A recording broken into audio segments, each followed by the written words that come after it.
Идеализмот на младиот човек е насловот на новиот филм во режија на добитникот на Нобелова награда за младинци Игор Томески. Сценариото Томески вели го напишал на 15 годишна возраст. Темата е недостигот од вистинска комуникација во времето на напредна технологија. Филмот е режиран од нобеловецот Игор Томески и во него глумеа актерите Карло Јовановски и Јелена Мирчевска.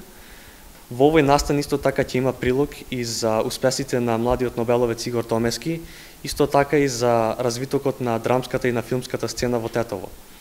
Од се срце ги поканувам сите заинтересирани да дојдат и да учествуваат, да видат нешто ново и да видат како стои напредокот на младите во развитокот на културата во Тетово.